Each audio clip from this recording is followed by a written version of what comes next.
কসর নামাজের নিয়ম এবং ফজিলত এই বিষয়ের উপরে আলোচনা হবে। ইন্নাল হামদালিল্লাহিল আকরামিল্লাযী খালাকাল ইনসানা ওয়া কাররামাহু ওয়া 'আল্লামাহু মিনাল বায়ানি মা লাম ইয়ালাম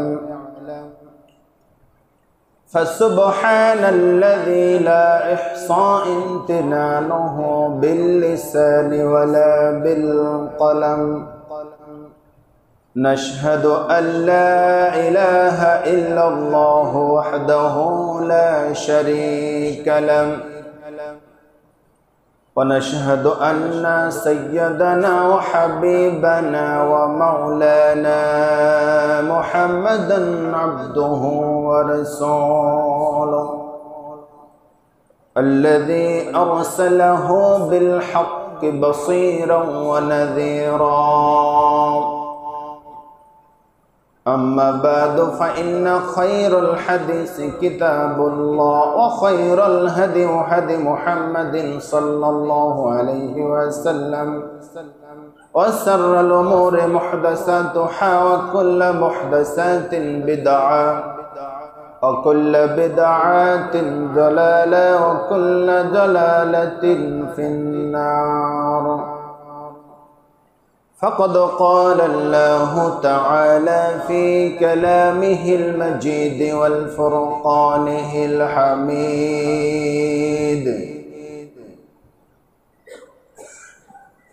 জবান খুলে সবাই মোহাব্বতের সঙ্গে পড়ে নেই আউযু বিল্লাহি মিনাশ শাইতানির রাজীম بسم الله الرحمن الرحيم وإذا ضربتم في الأرض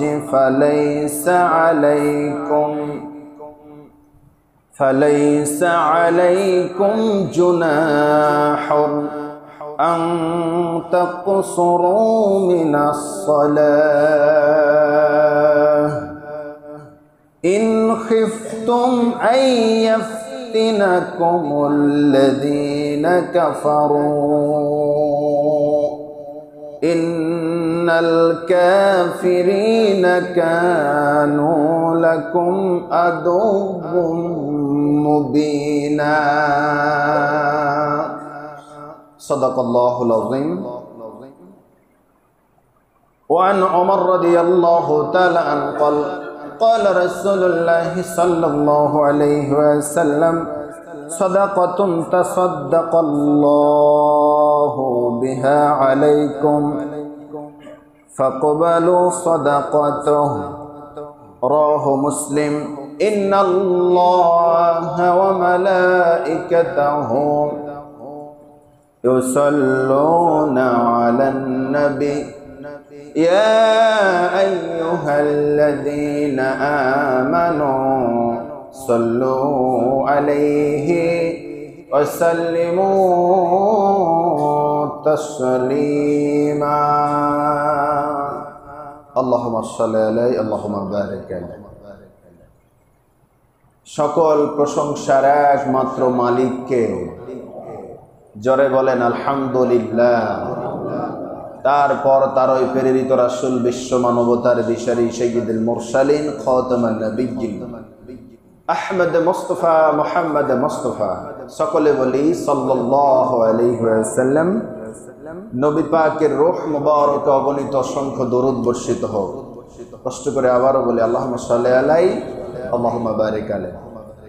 শহীদদের মাগফিরাত কামনা করি। যুগে যুগে কালে কালে সত্য ন্যায়ের পথে লড়তে গিয়ে যারা জীবন দিলেন আল্লাহ সুবহানাহু ওয়া তাআলা তাদেরকে যেন শাহাদাতের সর্বোচ্চ মর্যাদা দান করেন। আমরা সবাই বলি আল্লাহুম্মা আমিন। সম্মানিত হাজিরিন, আবারও বলেন তো আমরা সবাই কেমন আছি? আলহামদুলিল্লাহ। আমি আপনাদের সম্মুখে নতুন একটা বিষয় নিয়ে আলোচনা করব। এই বিষয়টা খুব গুরুত্বপূর্ণ অবশ্যই, মুমিন জীবনের প্রত্যেকটা জিনিসই গুরুত্বপূর্ণ, প্রত্যেকটা বিষয়ই গুরুত্বপূর্ণ। আমাদের এই বিষয়টা কিছুটা জানা আছে, কিছুটা না জানার কারণে আমরা আলেম ওলামারা অনেক সময় মাঝে মাঝে মিস্টেক করে ফেলি।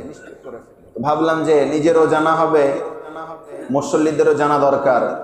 শুধু নিজের মধ্যেই জানা থাকবে কেন, মুসল্লিদেরকে বিষয়টা শেয়ার করা দরকার। আলেম ওলামাদের জানা নাই এমনটা নয়, শুধু তাদের মধ্যেই থাকবে বিষয়টা এমনটা না। আমি এটা বুঝাতে চাচ্ছি, সব মুসলমানদের এই বিষয়টা জানা থাকা দরকার। এজন্য আমি আপনাদের সম্মুখে যে বিষয়টি নিয়ে আলোচনা করতে চাই, তার আগে দুই একটি প্রশ্ন করব, উত্তর দিবেন বুঝে শুনে। জরুরি কাজে ঢাকা গেলেন, ধরুন গেলেন ঢাকা, রাস্তা কত ঘন্টা বলেন? প্রায় 6 থেকে 7 ঘন্টা। জরুরি কাজে গেলেন, 2-3 দিনের মধ্যে চলে আসবেন, কি 4-5 দিনের মধ্যে চলে আসবেন।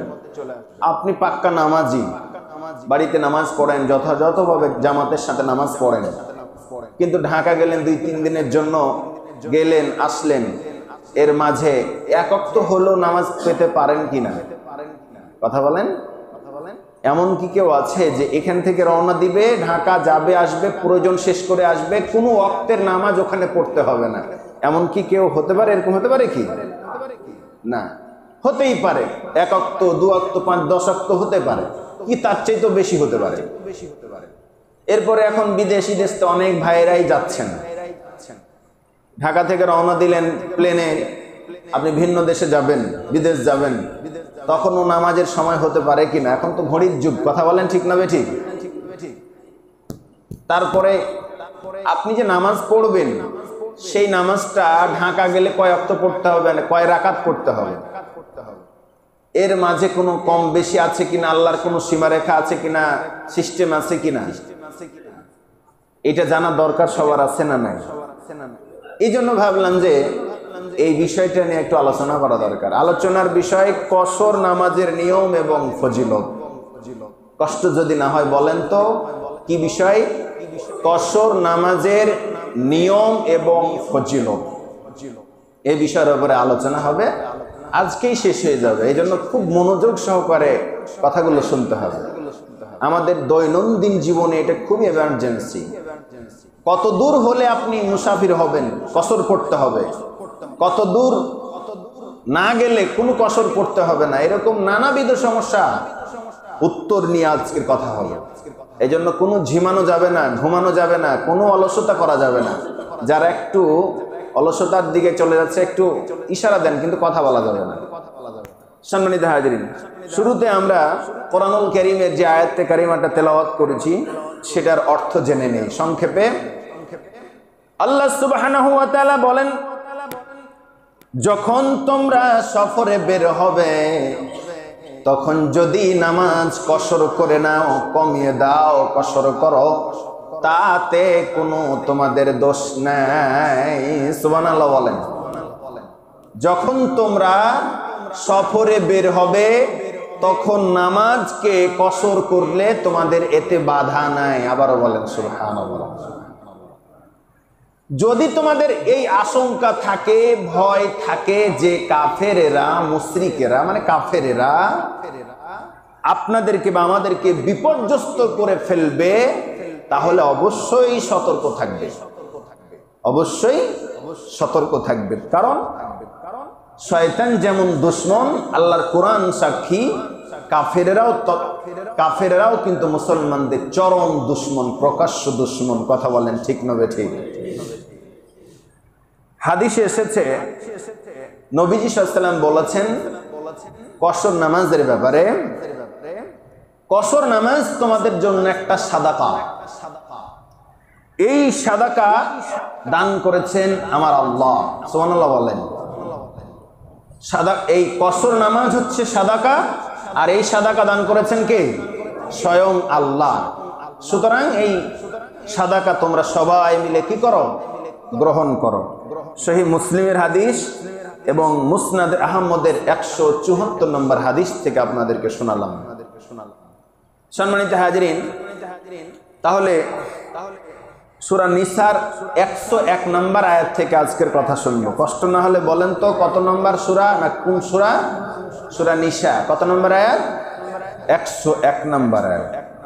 এখন যদি বলি কসর কি জিনিস, গায়ে মাখতে হয় না খেতে হয়, এরকম জিনিসটা কি? কসর শব্দের আবিধানিক অর্থ, কসর মানে কম করা। আবিধানিক অর্থ হচ্ছে কমানো, সংক্ষিপ্ত করা, খাটো করা, বেশি থেকে কম করা। কসর আরবি শব্দ, বাংলা অর্থই হচ্ছে কমানো, সংক্ষিপ্ত করা। পারিভাষিক সংজ্ঞা কি? মুসাফির ব্যক্তি 4 রাকাত বিশিষ্ট নামাজকে সংক্ষেপে 2 রাকাত পড়াকে কসর বলে। হতে হবে ব্যক্তিটাকে মুসাফির। মুসাফির না হলে 4 রাকাতের জায়গায় 2 রাকাত পড়া যাবে না। মুসাফির কি জিনিস সেটাও জানছি। মুসাফির ব্যক্তি 4 রাকাত বিশিষ্ট নামাজ যেগুলো আছে, 5 ওয়াক্ত নামাজের ভিতরে 4 রাকাত যে যে ওয়াক্তের নামাজগুলো আছে, সেই নামাজগুলো সংক্ষেপে করে 2 রাকাত পড়াকে কসর বলা হয়। এটা একটু আগে বললাম আল্লাহ পাকের বিশেষ নিয়ামত। তিনি কখনোই বান্দার কষ্ট চান না। সুবহানাল্লাহ বলবেন না? আল্লাহ সুবহানাহু ওয়া তাআলা কোন বান্দারই কষ্ট হোক এটা তিনি চান না। আপনি সফরে গেছেন, ক্লান্ত আসতে পারে, অসুস্থতা আসতে পারে, কষ্ট হতে পারে, সেই দিক বিবেচনা করে আল্লাহ সুবহানাহু ওয়া তাআলা নামাজ পর্যন্ত আপনার আল্লাহ কমিয়ে দিলেন। এটা কমিয়ে দিয়ে বান্দার প্রতি জুলুম করেছেন না অনুগ্রহ করেছেন? অনুগ্রহ করেছেন। বলছিলাম মুসাফির কে। এবার আমরা তো জানলাম কসর মানে সংক্ষেপ করা, কমানো। এবার মুসাফির কি জিনিস একটু জেনে নেই।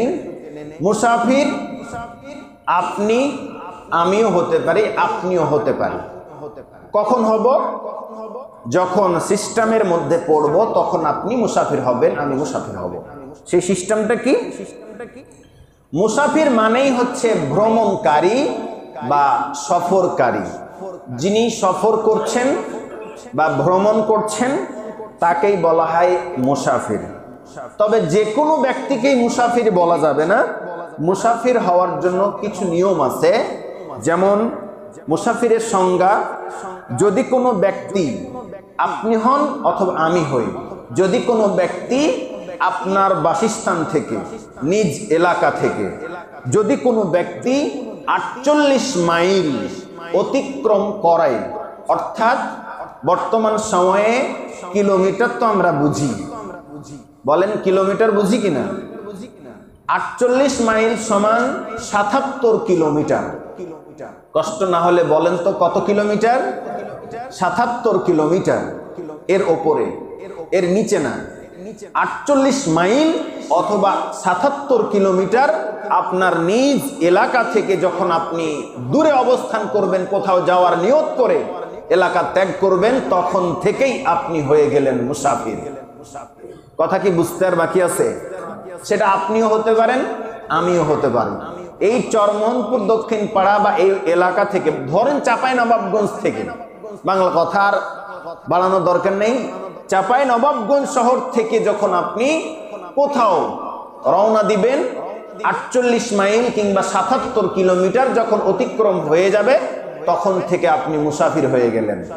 সম্মানিত হাজিরিন, মুসাফির হওয়ার জন্য বা নামাজকে সংক্ষেপ করার জন্য তিনটা শর্ত পালন করা লাগবে। আসতে বলেন, কয়টি শর্ত? এদিককার লোকে বললেন না, কয়টি শর্ত? নামাজ সংক্ষেপ করার জন্য 3টা শর্ত পালন করা লাগবে। বলেন তো এগুলো আমাদের জীবনে দরকার আছে না নাই? বলেন আছে না নেই? কালকেই হয়তো আমাদেরকে যে কোনো কারণে ঢাকা যেতে হইতে পারে, সিরাজগঞ্জ যেতে হইতে পারে, বরিশাল যেতে হইতে পারে, রংপুর যেতে হইতে পারে, যে কোনো জেলা আমাদের ব্যবসা বাণিজ্য, বিভিন্ন চিকিৎসা ইত্যাদি ইত্যাদির জন্য দরকার হয় কিনা? হতে পারে কিনা? তাহলে সবার এটা জানা থাকা দরকার। 3টি শর্ত যদি আপনার পালন করেন তাহলে আপনি নামাজকে সংক্ষিপ্ত করতে পারবেন। 1 নম্বর শর্ত যেটা বললাম একটু আগে, 48 মাইল কিংবা 77 কিলোমিটারের উপরে বেশি আপনাকে যেতে হবে। 2 নাম্বার শর্ত, যেখানে যাবেন সেই জায়গাতে 15 দিনের বেশি থাকবেন না। এরকম নিয়ত করে যদি যান, 15 দিনের বেশি সেখানে অবস্থান করবেন না, এরকম নিয়ত করে যদি যান তাহলে আপনি হলেন মুসাফির। আপনি যাওয়া আসা মিলিয়ে 15 দিনের ভিতরেই ঘুরে আসবেন। যতদিন অবস্থান করবেন এই 15 দিনের ভিতরে, ততদিন আপনাকে নামাজ সংক্ষেপে পড়তে হবে। 3 নম্বর শর্ত, 15 দিনের বেশি যদি নিয়ত করেন ওখানে থাকা, আপনি বাসা থেকেই নিয়ত করছেন আপনি ঢাকা যাবেন, সিরাজগঞ্জ যাবেন, কি বরিশাল যাবেন, কি রংপুর যাবেন, যান, কিন্তু আপনার নিয়ত আছে যে আমি 15 দিনের আগে ফিরবো না, 15 দিন পার হয়ে যাবে, এই নিয়তে যদি যান, সেটা কর্মজীবন হতে পারে, আত্মীয় স্বজনের বাসা হতে পারে, যে কোনো কাজের জন্য আপনি গেলেন, 15 দিনের আগে ফিরবেন না, এরকম নিয়ত, পরিকল্পনা, সংকল্প নিয়ে যদি যান, তাহলে কিন্তু আপনি আর মুসাফির থাকবেন না। তাহলে শর্ত যেন কয়টি?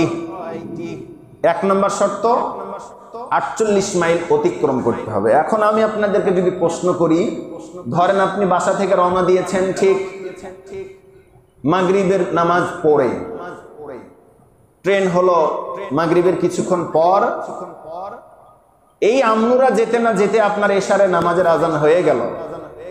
এখন আপনি কি কসর পড়বেন, এশারে নামাজ কি কসর পড়বেন নাকি পুরোটাই পড়বেন? এরকম একটা প্রশ্ন আমাদের থাকে। অথবা বেলা 11টার সময় আপনি রওনা দিয়েছেন, রাজশাহী যেতে না যেতেই আপনার 1টা বেজে গেল, জোহরের রক্ত শুরু হয়ে গেল।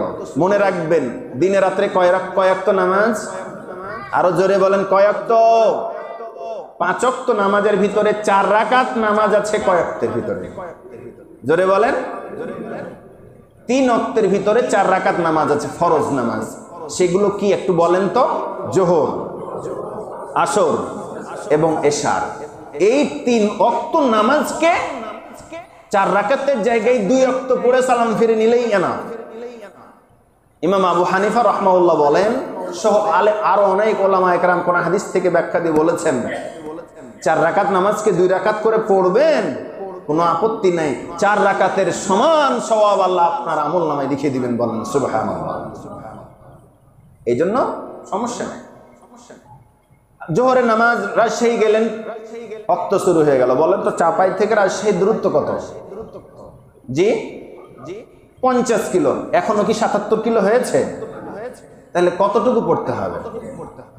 কিছু কিছু আলেম ওলামাদের মত, এবং এটা খুব গ্রহণযোগ্য মত, আহলে হাদিস বলেন অথবা শাফি মাযহাব বলেন, গ্রহণযোগ্য মত হচ্ছে যতক্ষণ পর্যন্ত আপনি 48 মাইল অতিক্রম না করবেন, 77 কিলোমিটার পার না হবেন, ততক্ষণ পর্যন্ত আপনি মুসাফিরের কাতারে নাম লেখানো হলো না, আপনি যতই নিয়ত করেন।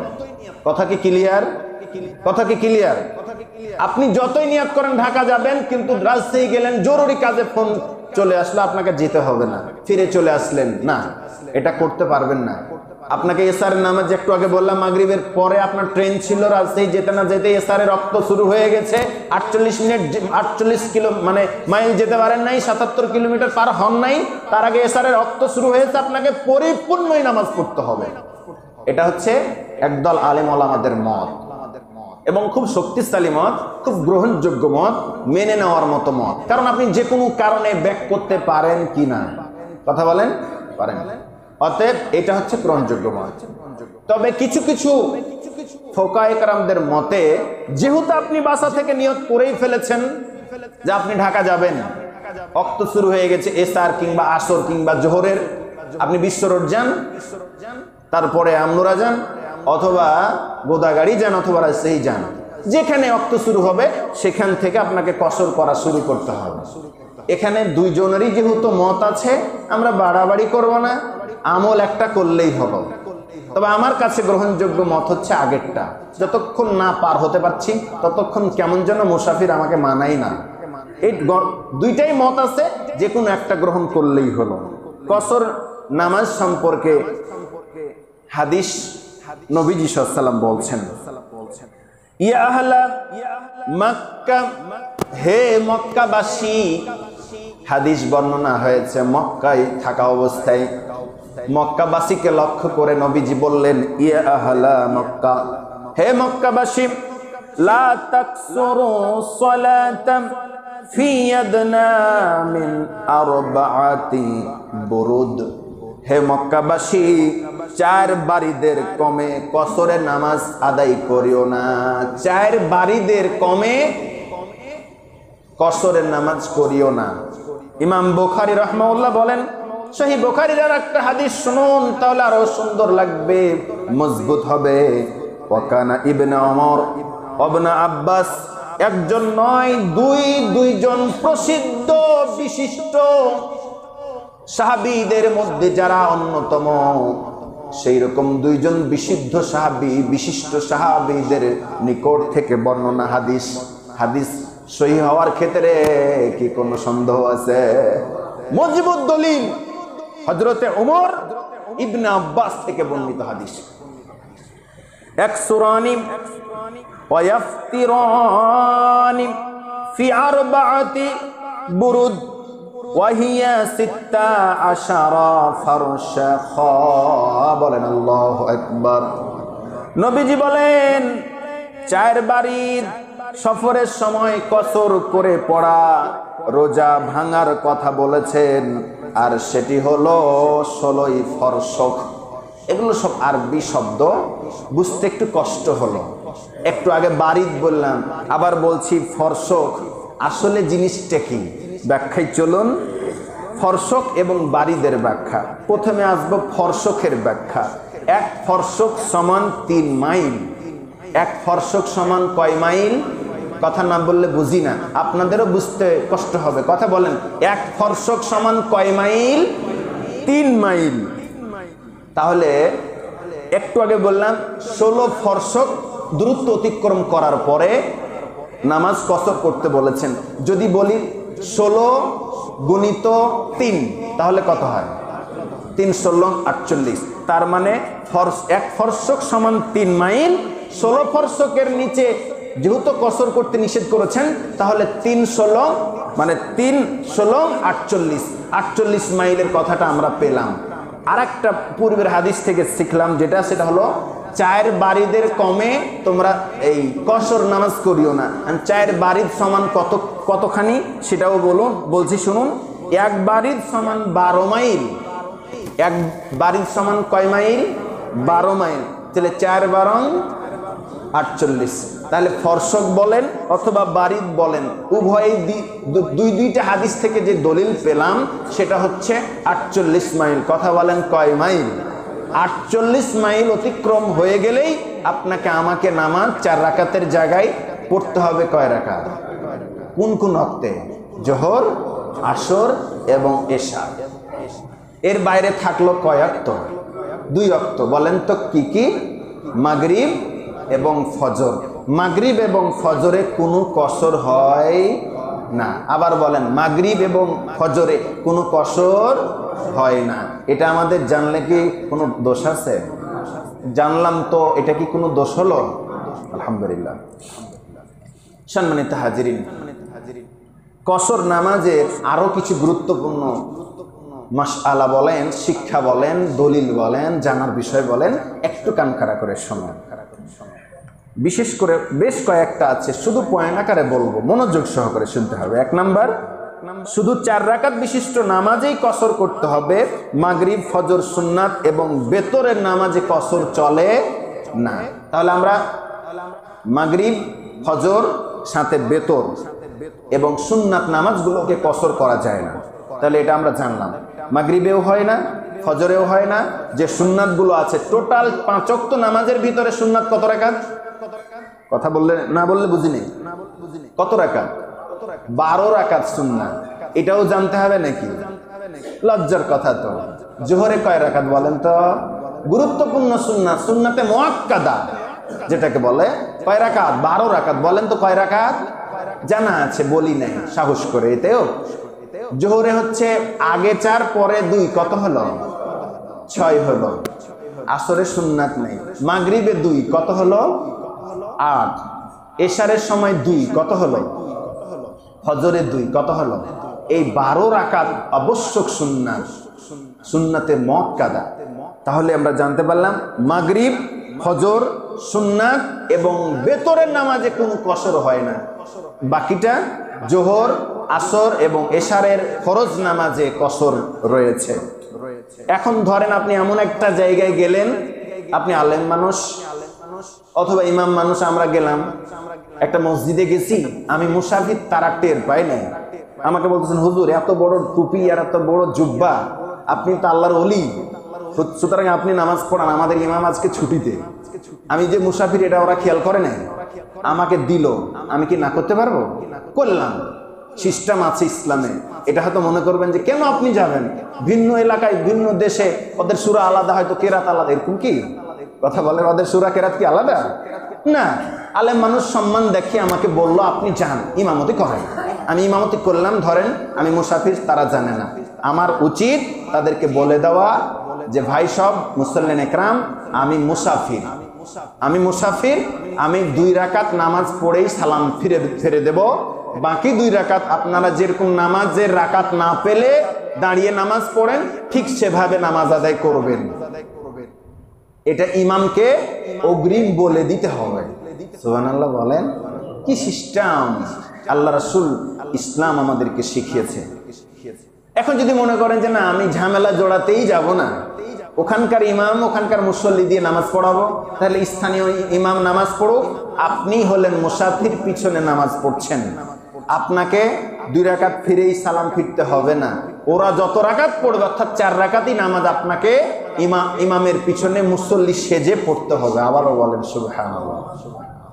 এবার ধরেন আপনিও মুসাফির, আপনার সাথে যারা গেছে তারাও মুসাফির, মাইক্রো ভর্তি, বাস ভর্তি, ট্রেন ভর্তি লোক গেছেন সফরে, সবাই কে বলেন তো? সবাই মুসাফির। এখন ইমামতি করেন, সবাই কসর নামাজ পড়েন। সুবহানাল্লাহ বলেন, কি সিস্টেম ইসলামের সৌন্দর্য। এখন একটু আগে বলছিলাম মুসাফির কাকে বলে, 48 মাইল পার হয়ে সফর করলে মুসাফির। এখন স্থানীয় ব্যক্তিদেরকে বলা হয় মুকিম। মুকিম মানে স্থানীয়। এখন আমরা যারা এখানে অবস্থান করছি সবাই আমরা মুকিম, সবাই আমরা কি? মুকিম মানে স্থানীয় বাসিন্দা, স্থানীয় ব্যক্তি। স্থানীয় হওয়ার কারণে আমরা আমাদের উপরে কারো জন্যই নামাজ কসর করা উচিত হবে না। যদি আমাদের জন্য কেউ আসে, ঢাকা থেকে এই এলাকায় কেউ বেড়াতে এসেছে, 15 দিনের মধ্যে চলে যাবে, এরকম যদি কোনো ব্যক্তি এখানে থাকেন, তাহলে কিন্তু তিনি মুসাফির, তিনি কিন্তু মুকিম না, তিনি মুসাফির, তাকে অবশ্যই নামাজ কসর করতে হবে। সম্মানিত হাজিরিন, এবার আপনাদেরকে আর একটা প্রশ্ন করি জানার বিষয়। আপনি জরুরি কাজের বাইরে ছিলেন, মুসাফির অবস্থায় ছিলেন, বাসায় আসলেন, কিন্তু 2 ওয়াক্ত নামাজ, 1 ওয়াক্ত নামাজ কাজা হয়ে গেছে যে কোনো কারণে, বাসায় চলে এসেছেন। এখন বাড়িতে যেহেতু চলে এসেছেন, আপনার মনে এইটুকু প্রশ্ন জাগবে, এতক্ষণ তো মুসাফির ছিলাম, নামাজ কম করে পড়েছি, এখন বাসায় চলে এসেছি, কাজা নামাজও আছে, কাজা নামাজ কিভাবে পড়তে হবে? কাজা নামাজকে কসর করে পড়তে হবে। কিভাবে পড়তে হবে? কসর করে পড়তে হবে। আপনি যদিও বাড়ি চলে এসেছেন, কিন্তু নামাজটা বাড়ির নামাজ না, নামাজটা কোথাকার? মুসাফির অবস্থায়। কথা বলেন, নামাজটা কোথাকার? মুসাফির অবস্থায় রেখে এসেছেন, কাজা করেছেন, সেই জন্য নামাজটা আপনাকে কসর করেই বাড়িতে পড়তে হবে। অথবা বাড়ির নামাজ কাজা করে আপনি চলে গেছেন সফরে, গাড়ি ধরেছেন, মুসাফির অবস্থায় মানে 48 মাইল পার হয়ে গেছে, তখন আপনার খেয়াল হলো আহারে বাড়িতে ছিলাম, তখন আমার 1 ওয়াক্ত নামাজ জোহরের কিংবা আসরের কিংবা ইশারের নামাজ ছুটে গেছে, আমি তো বাসায় ছিলাম, এখন তো মুসাফির হয়ে গেছি, এখন নামাজ কয় রাকাত পড়বো, এরকম প্রশ্ন যদি আপনার মনে উকিঝুঁকি খায়, তখন আপনি অবশ্যই বাড়িতে অবস্থান করার সময় মুসাফির ছিলেন না, নামাজ পরিপূর্ণ পড়ার কথা ছিল, ওখানে গিয়েও আপনাকে পরিপূর্ণ পড়তে হবে। বলেন আলহামদুলিল্লাহ। এই বিষয়গুলো জানাতে কি আমাদের লস হচ্ছে? কথা বলেন। আবার প্রত্যেক নামাজে আলাদা আলাদা নিয়ত করতে হবে। আপনি কোন নামাজ পড়ছেন, নিয়ত মানে হানাফিদের মতো এই না যে নাওয়াইতু আন উসাল্লি কি যে বলে সেটা না, মনের ইচ্ছাটা প্রকাশ করার নাম নিয়ত। মুখে বলার দরকার নাই, মনে মনে সংকল্প করাটাই নিয়ত। আপনি নিয়ত করবেন কোন ওয়াক্তের নামাজ, কত রাকাত পড়ছেন, কিসের নামাজ পড়ছেন, সেটা অবশ্যই নিয়ত করতে হবে, নিয়ত অবশ্যই করতে হবে।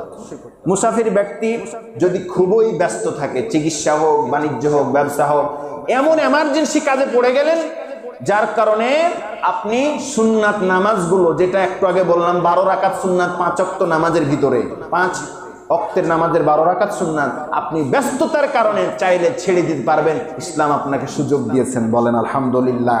তবে পড়া উত্তম বলে আমরা জেনেছি। এবার 15 দিন নিয়ত ছিল, কিন্তু কাজ একটু কমে এখনো বাকি আছে, আরো একদিন আরো 2 দিন লাগতে পারে। নিয়ত ছিল 15 দিন, যেতে পারলেন না, আসতে পারলেন না, ঘুরতে পারলেন না, 16 দিন 17 দিন হয়ে যাচ্ছে।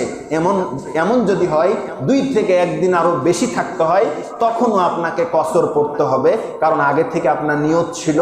এজন্য আপনাকে বাকি 2 দিনও জরুরি কাজে আটকে যাওয়ার কারণে আপনাকে 2 দিন কসর করে পড়তে হবে।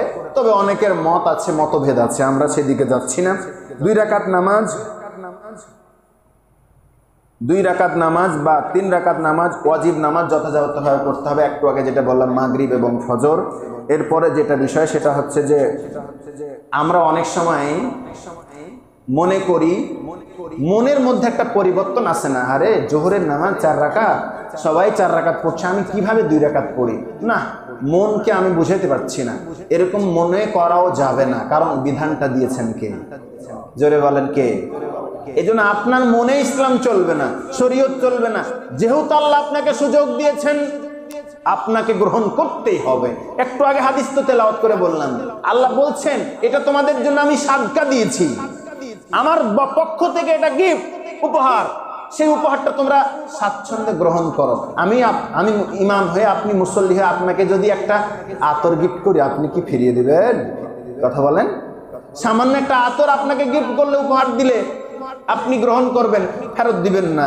আল্লাহ আমাদেরকে কসরে নামাজ উপহার দিয়েছেন, আপনার আমার কষ্ট যাতে না হয়, সেই উপহারটাকে আমরা গ্রহণ করতে পারি না, সেজন্য আমাদেরকে গ্রহণ করতে হবে। এই জন্য অবশ্যই আমাদেরকে মনোযোগ সহকারে, তৃপ্তি সহকারে 2 রাকাত নামাজ পড়েই আল্লাহর কাছে সাহায্য চাইতে হবে, কারণ এটা আল্লাহর দেওয়া একটা নিয়ামত। সম্মানিত হাজিরিন, কোনো ব্যক্তি যদি মনে করে যে আমি কসরে নামাজ পড়বো না, তাহলে কি সে গুনাহগার হবে? অনেকে আছে ভালো মানুষ সাজতে গিয়ে কসরে নামাজ পড়ে না। একটু আগে যেটা বললাম, মনের পরিবর্তন হয় না, আমার মন ভরে না, কেন পড়বো, আমি তো সুস্থ আছি, এই সেই না, এটা করা যাবে না। এমনকি এটা জায়েজ নয় বলা হয়েছে, গুনাহ হবে এমন বলা হয়নি, উচিত হবে না, জায়েজ হবে না। আল্লাহর দেওয়া নিয়ামত, আল্লাহর দেওয়া বিধানকে আপনি বিধানগুলি দেখালেন যে আমি কসর পড়বো না, আমার শরীর সুস্থ আছে, ভালো আছে, আমি পড়বো না, এরকম দেখাটা উচিত হবে না, জায়েজ নাই। এজন্য আমরা অবশ্যই এটা করব।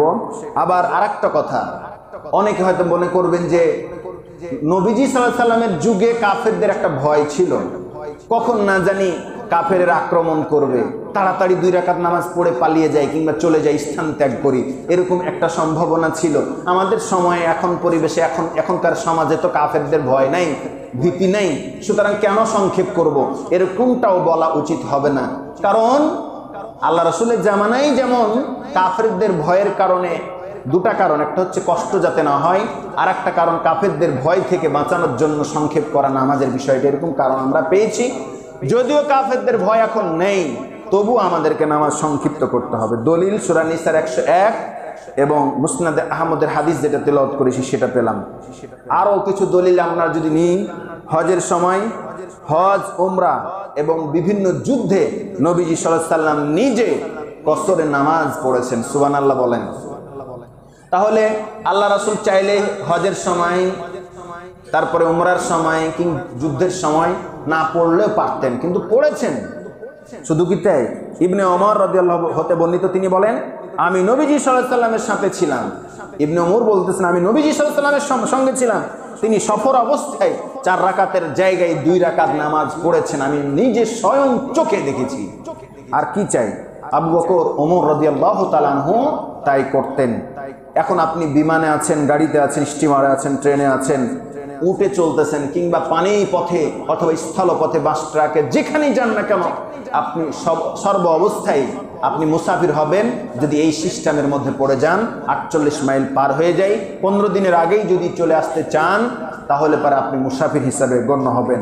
সম্মানিত হাজিরিন, আলোচনা শেষের দিকে চলে এসেছি। কসর নামাজের ফজিলত কত? সূরা বাকারার 185 নম্বর আয়াত। আল্লাহ পাক বলছেন, ইউরিদুল্লাহু বিকুমুল উসরা ওয়ালা ইউরিদু বিকুমুল উসরা। জোরে বলেন আল্লাহু আকবার। নবীজি বলে, আল্লাহ রাব্বুল আলামিন বলেন, হে দুনিয়ার বান্দারা শুনে নাও, আমি আল্লাহ তোমাদের জন্য সহজ চাই, কঠিন চাই না। সুবহানাল্লাহ বলেন। কত ফজিলত, কত গুরুত্ব। আল্লাহ স্বয়ং বান্দাদের সহজ চান, জটিলতা চান না। বান্দার সার্বিক কল্যাণের প্রতি লক্ষ্য রেখে মহান আল্লাহ সুবহানাহু ওয়া তাআলা এই বিধান দান করেছেন। 4 রাকাতের জায়গায় 2 রাকাত নামাজ পড়ার ব্যবস্থা করেছেন। সর্বশেষ এ কথা বলে আমি শেষ করতে চাই, আপনি কখন আবার মুকিম হবেন, অর্থাৎ আগের অবস্থানে কখন হবেন। একটু আগে সব কথা চলে এসেছে, মূল কথা 2টা। একটা হলো, যদি আপনি ঢাকা যান কিংবা 48 মাইল পার হয়ে যেখানেই যান না কেন, আপনি মুসাফির। 15 দিনের আগেই চলে আসবেন মুসাফির। আপনি আবার যখন ফিরে আসতেছেন, এসে যখন দেখতেছেন আমি আর 48 মাইলের বাইরে নাই, নিজ এরিয়ার ভিতরে ঢুকে যাচ্ছি, প্রবেশ করছি। 48 মাইল বাসা থেকে, নিজ এলাকা থেকে 48 মাইলের দূরত্বের ভিতরে প্রবেশ করছি, নিজ এলাকার মধ্যে প্রবেশ করছি, তখন আপনি হয়ে গেলেন মুকিম, অর্থাৎ স্থানীয় বাসিন্দা। তখন আপনার জোহরে নামাজ, আসরে নামাজ, এশারের নামাজ আর কসর চলবে না। তখন যেটা স্বাভাবিক নামাজ, পরিপূর্ণ নামাজ, সেই নামাজটা আপনাকে পড়তে হবে। বলতেছিলাম 15 দিনের বেশি না, 15 দিনের আগেই চলে আসলে আপনি স্থানীয় মুকিম হিসাবে গণ্য হবেন। আল্লাহ সুবহানাহু ওয়া তাআলা আমাদেরকে কসর নামাজের নিয়ম এবং ফজিলত সম্পর্কে যে আলোচনা শুনলাম, সংক্ষিপ্ত আকারে যে আলোচনাটা শুনলাম, আমি সহ সকল স্থানীয় মানে কি বলে যে মুসল্লি সহ সকল ব্যক্তিদেরকে যথাযথভাবে যেখানেই যাই না কেন পরিপূর্ণভাবে নিয়ম মেনে নামাজ, আকিমুস সালাহ, নামাজ নামাজ নামাজ নামাজ যেন আমরা কখনো হেলাই খেলায় ছেড়ে না দিই। সফরে থাকলেও, ভ্রমণ করলেও যেন আমরা নামাজ এর নিয়ম জেনে বুঝে আমরা আমল করতে পারি, আদায় করতে পারি। কখনো যেন গুনাহগার না হই, নামাজ আদায়হীন হয়ে কবরে যেন আমরা যেতে না যাই, আল্লাহ আমাদেরকে তৌফিক দান করুন। আলোচনাকে সকলেই মিলে আমল করার, আদায় করার তৌফিক দান করুন। আমরা সবাই বলি আল্লাহুম্মা আমিন। ওয়া আখিরু দাওয়ানা আলহামদুলিল্লাহি রাব্বিল আলামিন।